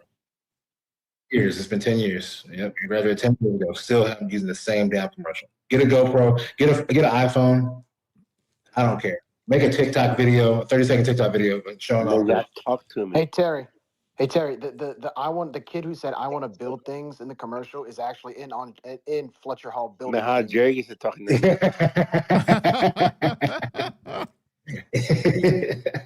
Hey man, but that's all I got. I'll be standing by. Thanks, Terry. I see you, Alphonse. There, I know you want to get in. What's going on, man? How are you? And I'll get to you, Jerry. After how y'all doing tonight? Good, brother. What's up? Well, here's one man's opinion. I think our defense the last 2 games have made good adjustments. If I was Michael Desimo, what I'd do right now, if you want to prolong your career, I'd go find an offensive coordinator equivalent to Jim Salgado and make him offensive coordinator, let him call the plays, and Michael Desimo, you just manage the game. Offense has seemed to struggle to make adjustments. They seem to I realized we had a quarterback go out. We got a new quarterback this week, but they don't make adjustments in the game like Salgado has done. What Michael Desimo needs is a real offense coordinator that he can turn it over to. You call the plays, and you make adjustments. But don't we have? I mean, technically, our offensive coordinator is Tim Leger, but I don't think he's calling the plays. I think it's one of those Sean Payton things where he's really calling the plays, but we have an OC, but he's really calling the plays. Well, we had co-OCs under Napier. They were called Desimo and Leger, but Napier called all the plays. Right now, Michael Desimo calls the plays. He made that clear last year. He made that clear. I'm going to call the plays. How does a guy go from being a tight end coach to never calling a play in college football to calling the plays, managing a game, and doing all that on your own? You've never done it before. So this is my question. And I'm going to ask you this question. Was last year a fluke? Because last year we showed what we expected we would be 2 years ago, but weren't. Last year, and then we stumbled, and then we continue to stumble. Now we kind of got better in the later half of the McNeese State game tonight, but I agree with you. Like last year, we played Wake Forest and we beat them. Kudos. The Sun Belt West was weak, and so was Wake Forest. Honestly, schedule. Wake Forest is terrible. We had a very easy schedule. The thing that scares me the most, Nick, is that we showed up for the championship game not ready to play, very unprepared, and we had how many months between that game and last week, and we showed up the same way last week. I want to agree with you 100%. I probably agree with you 50% because considering we didn't have Ben, we didn't have Chandler through most of that game. I can understand. Wait. I'm not talking about talent-wise or player-wise. I know. We just didn't show up ready to play. I mean, that's a coaching thing. You got to get your kids prepared, fired up, and ready to play. But we didn't look that way last week either. So I agree with you, man. So here's my opinion. Just one dude. Michael Desimo couldn't excite a kindergartner in an ice cream shop. I mean, those kids just like they just don't get excited to play for him. It's like they just don't get excited. Cole's about to take his headset off because he agrees with you, but he's uncomfortable. Kids that played for him in high school and they would say the same thing. When he was a high school coach, I know kids that played for him, they would say the exact same thing. Here's the deal, man. Why did we get 27,000, 30,000 people in a stadium when we were coming off seasons that we were terrible? There we go. Because we had excitement. Because we had a head coach telling people why they need to get to the stadium. We don't have that. And it was something new. Yeah. And look at Coach Q this year versus the last few years. Coach Q is telling people, I want to fill up the Cajun Dome. You get your ass to the Cajun Dome. We want to fill it up. We don't have that in football right now. Well, here's the story. Go ahead. I had season tickets for, Fletcher was in my college years. And then I had season tickets, Robert Lee. I had season tickets, Coach, whenever Orin Green and played Jesse Evans. And I had early Bob Marley, and I dropped them. Last week, I saw those kids walking around a freaking tailgate with 12K Club. And I introduced myself. Wait, y'all sell? I'm going to buy tickets again. Y'all out here promoting your program, I'll buy tickets, Well, here's the other problem, brother. The other problem is we're so worried about the fan that wants to give 10, 15, 20, 50, 100,000, and we're not worried about the fan that wants to give $100. We've completely forgot about them. In fact, the whole thing about the stadium, nothing has been said about the common fan that is sitting on the other side of the stadium about any of their amenities. Everything's about the people who are paying $50,000 to sit in the nice suites. We got to change our marketing, but that's a whole different conversation for a whole different day. Yeah. But it's all. But I understand the other side of the stadium has some pretty good food. But anyway, hey, Nick, I've never met you before, but there's a guy I met last night at my tailgate who said he did like some DJ and stuff for 8 years for the Cajuns basketball. He used to DJ downtown. No, Lord. And I mentioned about the time you played Three Blind Mice, one of the best things ever in baseball. And I almost got kicked out. I've gotten kicked out of the baseball, almost got kicked out like several times. I don't know how that didn't happen, but yeah, that was fun. No, but anyway, when you ran the baseball board, man, that was some of the best nights of the team. Well, here's the other deal. I got away with a lot because I was the first to ever do it, and then they started cracking that a little bit when I got a little wild. So yeah, it's just not the same this day and age. But You're anyway, right. Thanks for having my call. You guys take care. Thanks, brother. Appreciate it. Jerry, I'm sorry. And I see the other guys. What's going on, guys? Jerry, you can take yourself on mute if you want to talk. Yeah, finally, the internet, West Bank internet, man, I swear. No, look, I'll tell you tonight. Look, I heard what Kaden had to say. It's always good to have the ambassador to come on. I know he talked about the referee telling him to lay out a little bit. I wish the ref wouldn't have done that because it scared the hell out of me seeing him laying there, holding his leg. But I'm glad that he's okay. I'm glad he was able to walk to the tailgate and talk about the game tonight. Look, guys, I'm going to just tell y'all, running game, that's our bread and butter. It showed tonight. I thought in the second half, I think it was Josh or Cole that said it the other night, you dominate them in the second half and you dominate their front seven. And we did that in the fourth quarter. We were just better than them on paper. But the only thing, what really concerns me tonight, guys, 88 yards passing against Rice, 86 yards passing against McNeese. That's got to change. That's got to change. And look, I'm happy we beat McNeese. This is a lot better than my freshman year when we lost 38-17 to McNeese. It's always a little bit of redemption from what happened 18 years ago. But at the same time, moving forward, I think our passing game needs to improve, and we just need to execute better. Still seeing a lot of drop balls, not really seeing a lot of creativity on the route running. I think I find that our offense is we don't. I feel like we don't like to spread the field that much offensively, and I've noticed it for the last couple of years. Um, Last year, Ben was really, really good at rolling out. Ben was really good at spreading the field and making creating opportunities. I haven't seen that yet in these last two games. Now, look, for a first-time starter, I think Daniel did a great job. He was very poised. I kind of expected him to struggle a little bit, but we need to improve our chemistry on the passing game, guys. No more drop balls. The communication has to get better.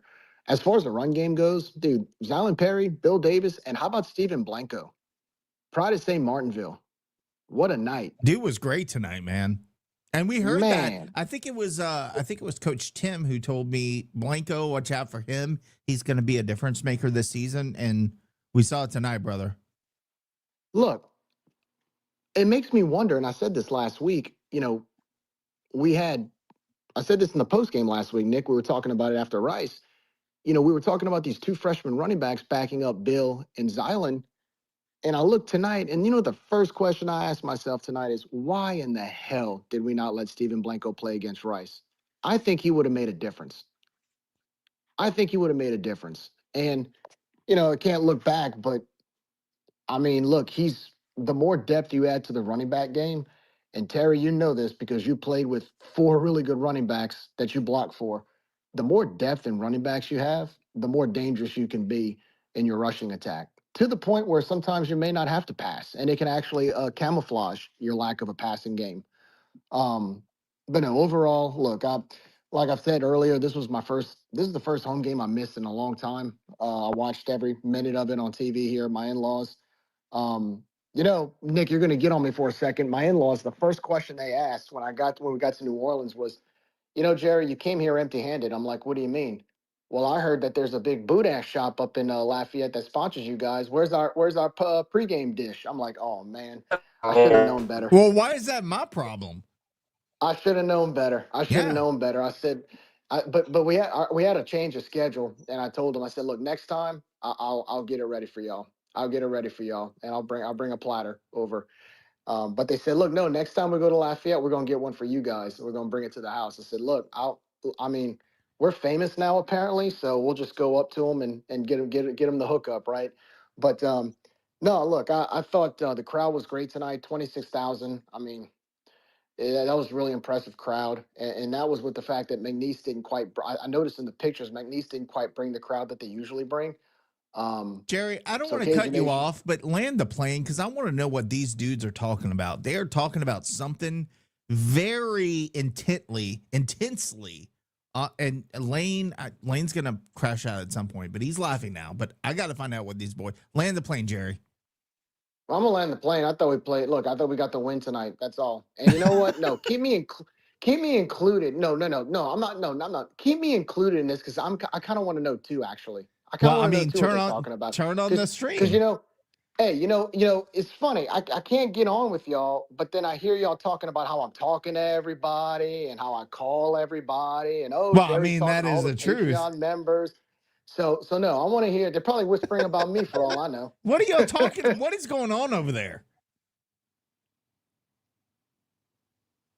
Unmute yourself. Hello, is this Jerry?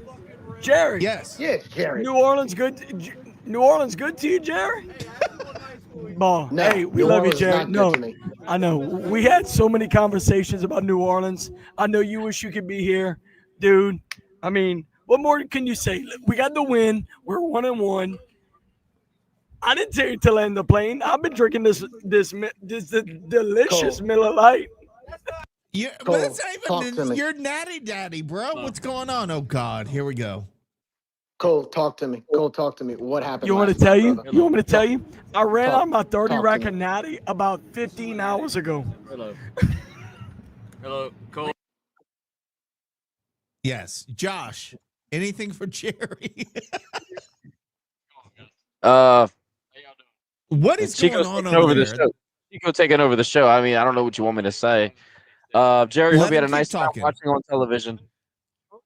Yeah, I'm glad you have the mute button, Josh. Thank you. I'm doing my best to keep it on the track. Everybody give Chico a thumbs up. Andy, we're We're barely staying on the tracks, but I see you there, buddy. What's going on, man? How are you? Brother.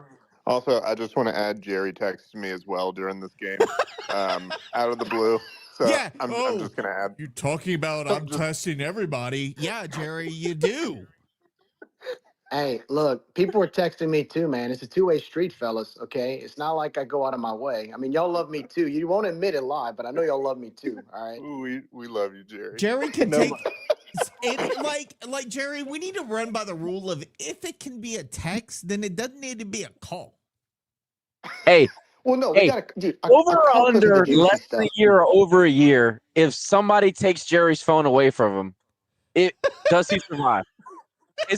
Can he survive a year? That's giving away. Let's go 2 weeks. Jerry can't take half a day. And here's Kevin Doug Durant talking had about 24-hour period. Doug saying he was texting Gary. He was texting everybody. Look, I went today. I was kind of upset I couldn't be at the tailgate when I saw a picture of all of y'all. I literally put my phone down and I went to sit out in the back patio for a good hour, just chilling, taking it all in. And it was so inebriating to not have my phone for an hour. Okay, so y'all can take that to the bank for whatever it's worth. I oversold it. It's an hour. Over under an hour. It's very Man, somebody's standing in front of that Starlink over there. Tell them to get out the way. My goodness. They're I don't know what's going on out there, probably, brother. It's Chico's ass. It's probably Chico standing in front of the Chico's ass standing in front of the Starlink, making them break the hell out. out of the screen. Hey, you know what? Shout out to Chico. I'm gonna give Chico some love during the Chico pregame can't show. hear a word you're saying right now, brother. That's okay. That's okay. But during the pregame, I heard, "Hey, this is Chico Rodriguez, and you're listening to Rage and Review." That man gave us a hell of a shout out. Kudos to Chico. Good job, Garland. This is really Rage and Review After Dark, and we're keeping it on the rails still somehow. Josh, you good? I don't know if it's on the rails or not. I mean, you got Chico with his face in the computer, and that dude's we're just talking. He doesn't realize we don't hear him, so he's no. That's why Cole said I'm the MVP. Cole said I'm the actual real MVP of keeping this guy here. He's still talking. We don't hear a word he's saying, but we're good. Yes, thumbs up. Good job, Chico. Can we talk football again? That would be fantastic. Go back to that, because the reason I'm eating chips is because I was stupid enough to do this Poirier's thing. Somebody was like, "Oh, take the one chip challenge," and I just guzzled it. My mouth is still on fire, but I handled it much better than the last time. Go ahead, Josh. Talk about football. What else? What else we got tonight? Shout out Jacob Simmons for letting us know that they enjoyed the food from the tailgate. We actually made a whole bunch of food from Uncle Jay. Cooking with Uncle Jay. Hit him up on TikTok. He came out here and did a big cooking expo, and it was fantastic. It was Did awesome. they have pause in that, by the way? Bruh, I can't. Said there was can't snipe eat in there. that. I don't believe it.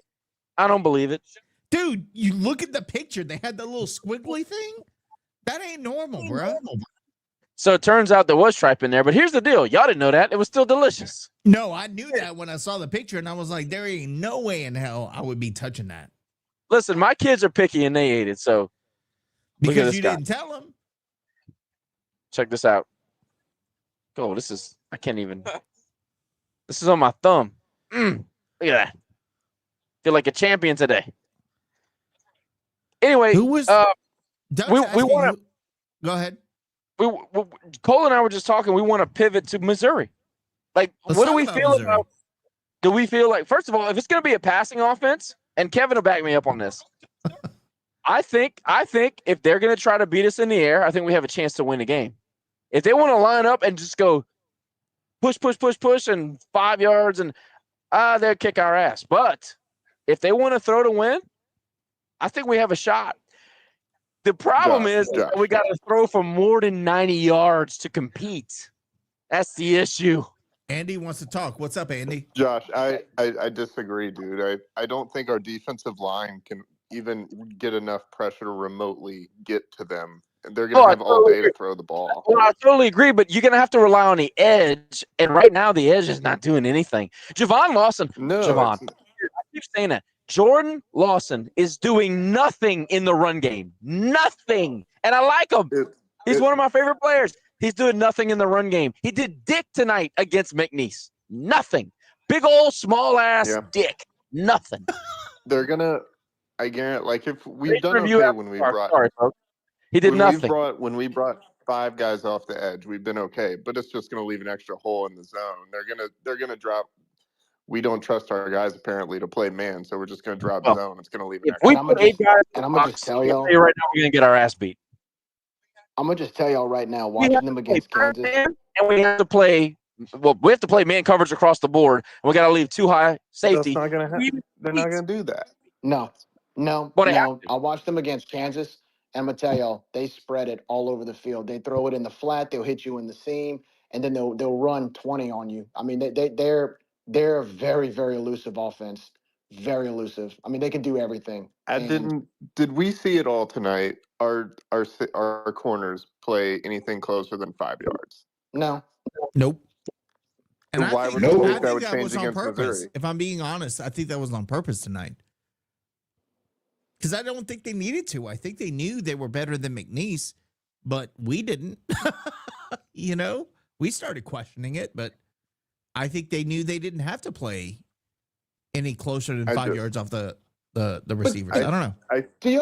Do y'all feel like we don't have creativity with our passing game, with our route running? Am I the only one that sees that? Absolutely agree with you. Yes, 100%. And I don't.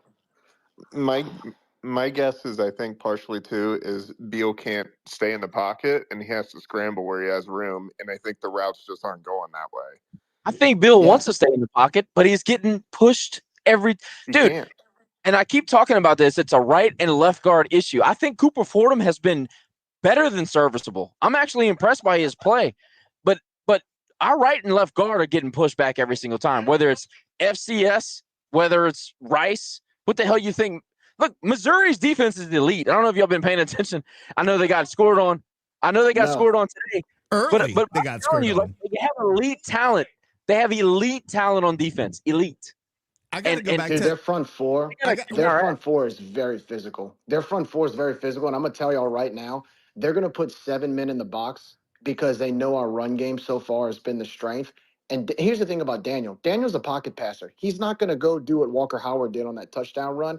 He can't really run as well, so they're gonna force him to throw. And the problem is if our receiving core can't basically get their act together, they're going to put 7 men in the box expecting us to run. They're going to force Daniel to throw the football, and they're going to put pressure on him. Plain and simple. It's going to actually be a pretty easy game plan if we don't figure it out at practice this week. Well, and be more creative. There's video out there, so they know what to do. They're not dumb. By the way, let's talk about Big Cheese. I know my boy KG's watching Natty Daddy with the print the shirts. I don't want to say it out loud because my mama's watching, but I agree. Let's print those shirts, Cole, and we'll have them. Hey, Nick, how many times do you think I got fussed at for my shirt today? Oh, it's not blue. That's a win, right? So there you go. I was accused of being a Tiger fan, but I tried to explain it's a goat, tiger. People just don't understand. They don't have refined. Look, Chris makes a good point here. He's talking about having a Timco Bowl playbook. It's true. It feels vanilla. It feels bland. And is that a product of? It's a product of they don't have the offensive line to run the playbook. Yeah, that very simple. Yeah. They tried to scheme early in the game, and they were getting their ass kicked everywhere. Dude, do you realize that McNeese man early in the game? Go ahead, Terry. McNeese playing I think this is. They don't respect the pass game at all. No, they didn't respect the pass game. Terry, go ahead. No, so I think this all goes to twofold. Back to your question you asked earlier when Alonzo was on the call, Nick. As far as like why is the offense at worse than last year? It's continuity. We were one of the worst. We're one of the worst G5 teams in return to production compared to last year. We lost 8 starters on the offense, man. We returned Kaden, returned Bill, Xylon, and 2 offensive linemen. That's really it. I mean, of course, you have Robert Williams, a serviceable receiver, but like we don't have the same continuity. And so we don't have the same continuity. You have people out of not working well together. You have young receivers who I know who have been in the system for a while, but don't have in-game reps. And so with that, you have people just not doing their job. And it's not because I think they're lazy or anything. It's just because they're young. I think that's all tenfold. And that's why you have this playbook that's so vanilla, because they can't run these plays because they're so young. There's no continuity. I mean, like Ohio upset West Virginia today. You know why Ohio upset West Virginia? They're top 20 in returning production. You know why USF is undefeated and has 2 top 25 wins? They're top 10 in returning production. You know why Boise is Boise State? They have returning production every year. We just can't. And that's why those Napier years were so good. We just had guys who were on this team for so long. And, that's why that 2021 that 2021 season was so special. We were the best. We were number 1 in the country in returning production. Well, I think and that's why we went number 13-1. 1. Jabbar Jalouk made a difference because my man Jabbar was an amazing recruiter. And number 2, the NIL deals, the portal. We're a team in the South. Now we got Sunbelt coaches that are at Houston and at all these other schools, and they know the talent we bring in, and we can't hold on to them because we can't pay it's like in softball. We can't pay a player $1 million to go play for them, but they can because they have unlimited budgets. So here, that's the whole. I mean, we could go into that whole thing about how college football is being, ruined. But if you have a Harvey Broussard tonight, and you have a Terrence Carter opposite our boy Kaden, we might be having a different conversation. But we got to figure that. We beat right about 3 touchdowns. Right, but we also had the fall and spring to figure it out, and here we are, second game, third game of the season, and we're still asking questions. So there has to be a progression in our coaching and our talent development that we know where we stand before the season starts, and not still trying to figure out as we go on the road to an SEC team. That's what concerns me. Well, here's another thing too. Look at our offensive scheme, and Terry, you can help me out here. Since Dez has been here in 2022 when he took over as head coach, has our offensive scheme ever even changed, let alone improved? No. It's always been the same split zone look. We're gonna do a split zone reboot and take a deep shot on a go route if possible. No, it's all the same stuff. But I feel like even with the same stuff, we have these young receivers and young quarterbacks that just can't get the simple things right. I mean, I think that's what it is. Yeah, no doubt. But what I'm saying is, though, is to me, like I think we need to. To me, I think we need more creativity, honestly. And you need to evolve. You need to evolve your schemes. I mean, when teams face you so many times, especially in conference, they're gonna have film on you. They know what your gimmicks are. You kind of have to be a little more creative. I mean, even when you played, Terry, under Jay Johnson, he liked to run the pistol, but he did a lot of things under the pistol, right? I mean, there were a lot of different gimmicks there, and it evolved. Yeah, and I'm gonna half agree with you there, Jerry. I don't think we need to get weirdly creative, at least not often. I don't think we need to be running like I don't know if you saw the James Madison game and y'all saw the JMU and Louisville game, but JMU just did so much crazy offensive stuff. I was like, dude, just run the ball. Like, I don't know if y'all watched that JMU Louisville game, but like, bro, just run the ball. And like, if they would have just stuck with the running quarterback, Sluka, whatever his name was, and ran the ball, they would have beaten Louisville by 2 scores. Well, I don't think we need to be as confident as you might think. Well, what I'm saying is, though, Terry, is like tonight, right? I mean, if you look at our route running, everything was bunched. When did we ever spread the field with the passing game? I didn't see it one time. I didn't see everything. Sure. Every time we drop back to throw, the route running, everything's bunched. And if you notice, that's why McNeese defenders really didn't have a tough time defending it. What's it going to be like when we do the same thing against Missouri? Yeah, I'm just letting you know. I think Missouri is a wash. I'm just taking that L in that game and like play the want music all you want.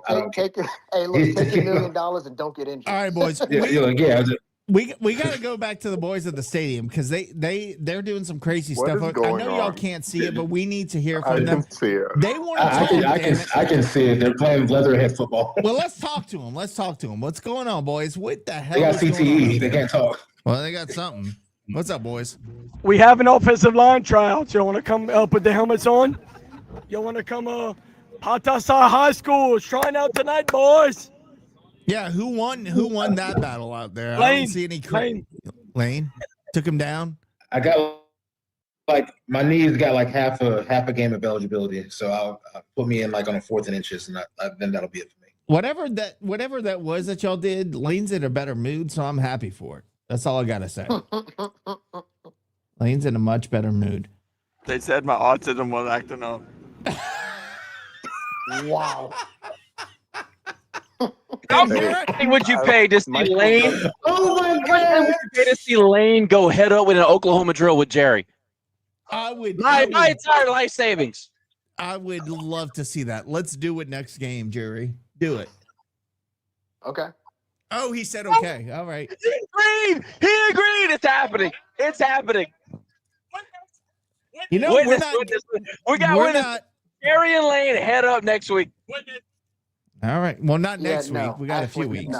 No. Hey, look. Hey, Next I've been home drinking game, I tonight, guess, y'all. is So She Oh, you said, been hell no, you ain't drinking lying. what? Diet Coke and cherry. Hey, I've had a bunch of vodka Sprites tonight, actually. What do you First want? of Your all, period? that's not cool. Second of all, you already agreed. You did agree. You agreed. Did I? Yeah, I did. Yeah. I did. All right. Wait. Whoa. Time out. Was anybody else doing Oklahoma drill? Yeah, they had several people out there. You missed it. Go back and watch. Wait, who was Cole doing Oklahoma drill? and Jerry, Josh doing go Oklahoma back. drill? We can't talk about this all night, bro. We got to move on. No, because you ain't gonna put me on the spot. and none of No, y'all we do did. it. We said, and you agreed. So that is that. All right, No, boys. no. Jerry, We're gonna walk the walk. We'll talk about this on the I am next not. show. We'll talk Do about it for this on the charity, next show. Jerry. Do it for what? Bryce, show up. Anybody who wants to participate in that? Do it for the autism society. I don't know what's going on out there. Boys. Yeah, I'll pass. I take back what I said. I'll pass. No, I'm not doing that. Too late. Boys, it's been fun tonight. Chico has been off the rails. I'm gonna go back to you, KG. I'll give you guys final thoughts. We got to wrap it up.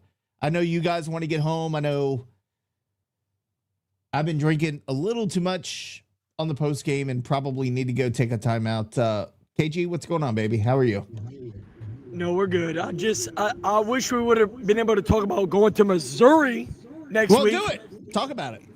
Well, we should because, yeah, you won tonight by 4 scores, but I wanted to know, like, what is it? I wanted people to call in and be like, hey, how do you feel about going to Missouri next week? I mean, why is that not the focus tonight? Like, guys, we go on the road to Missouri.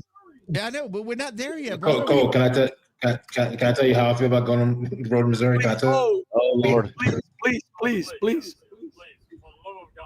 Take your millions of dollars, get out healthy. That's what he feels about it. Nothing beats that check. That's how I feel. But it's And Missouri, if we- dude. But these are the kind of games we should like. This is what's frustrating.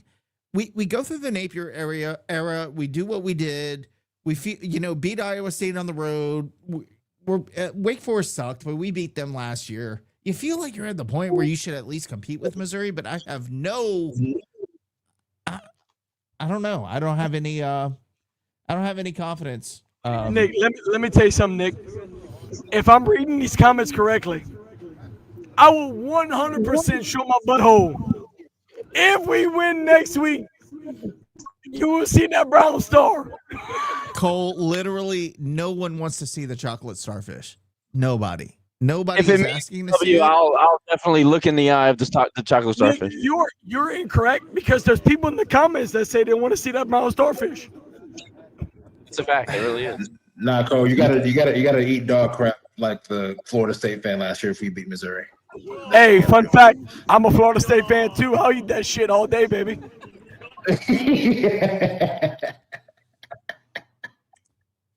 I don't even know what to say at this point.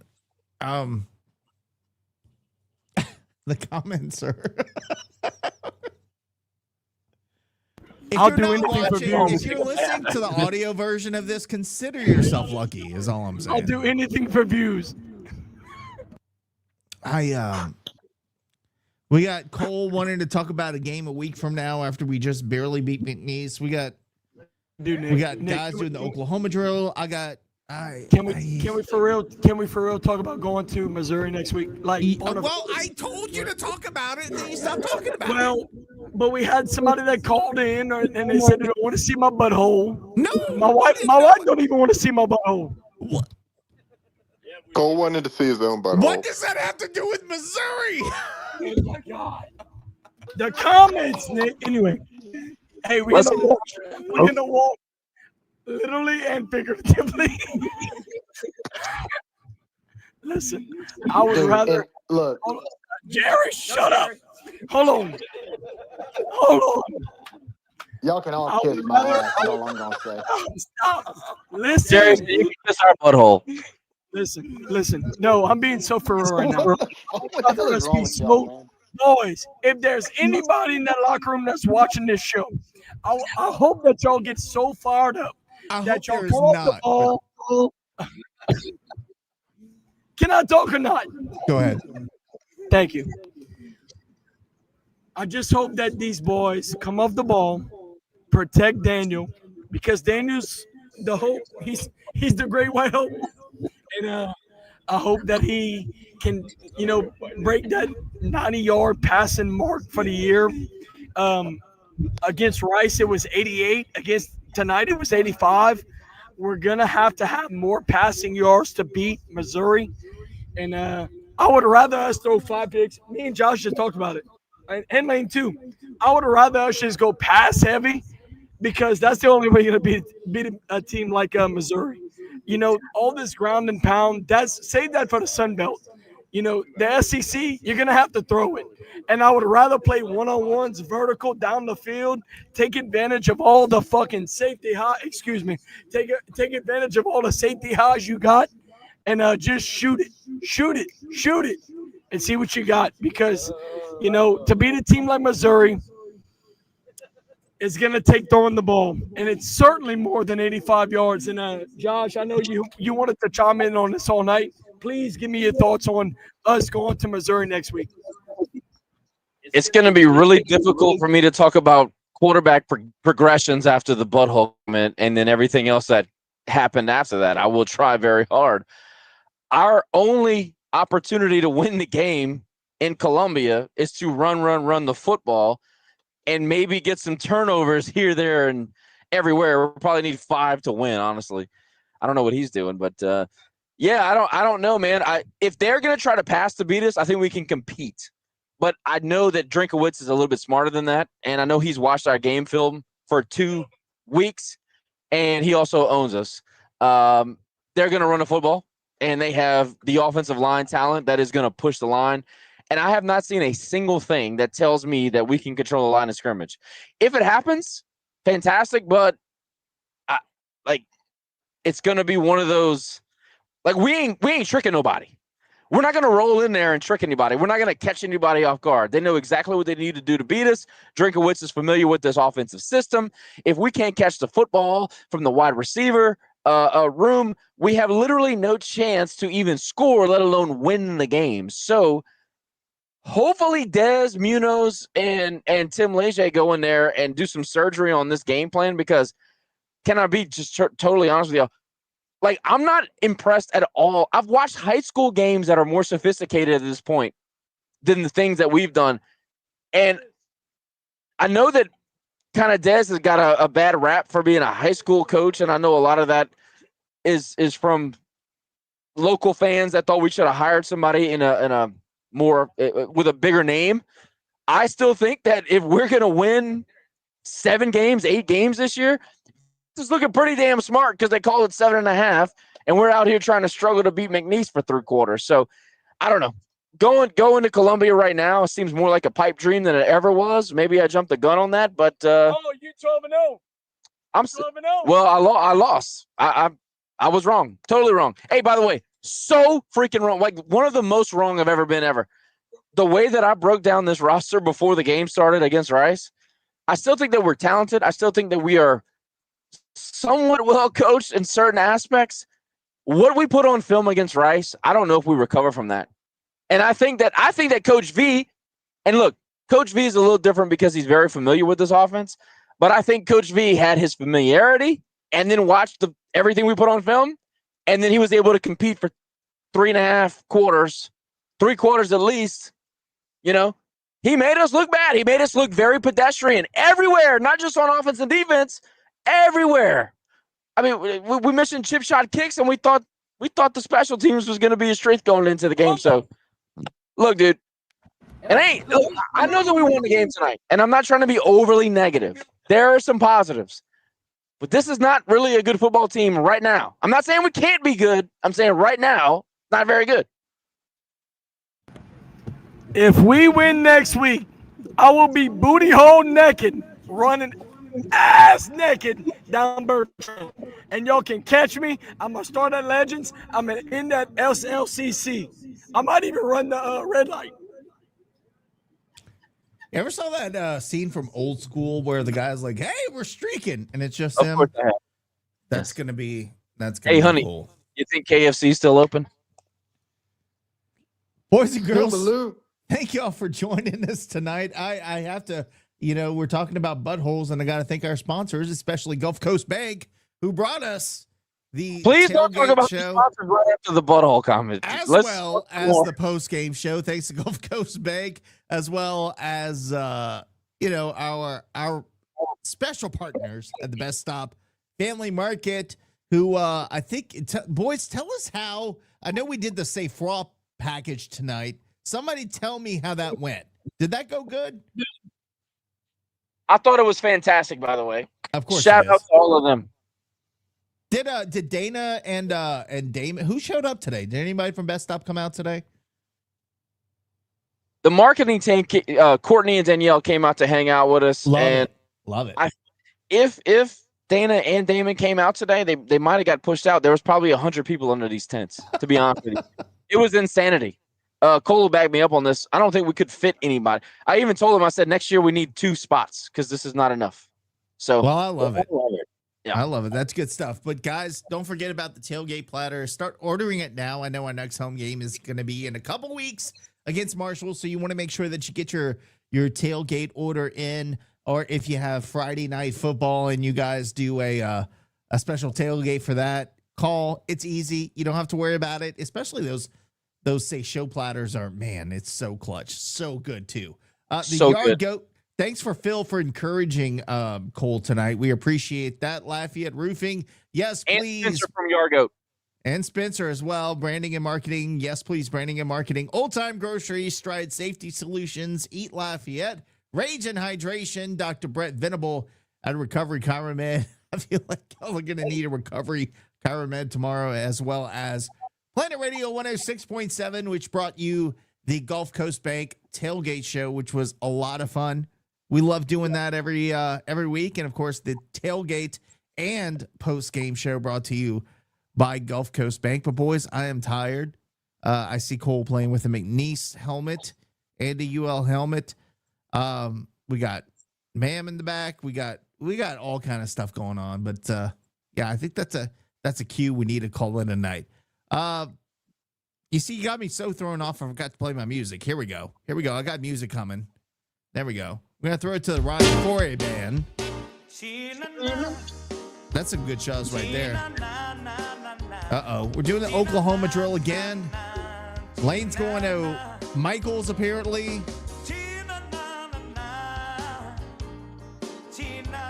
Man, it really went off the rails. We did so well for so long.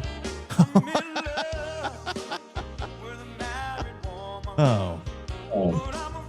Pop on. For my boy Cole, for Josh, for Lane, for Bam, for Chico, for God, everybody. I'm Nicholas, y'all. Tonight was fun. I appreciate you all for joining us tonight. Of course, technical difficulties knocked me off, but we got it done. We'll see you in just a couple days on Wednesday night, 7:30 for our live show, where we will dive more into Missouri. Until then, everybody have a good night. Drive safely. If you've been drinking, call an Uber, y'all. And until next time, go Cajuns.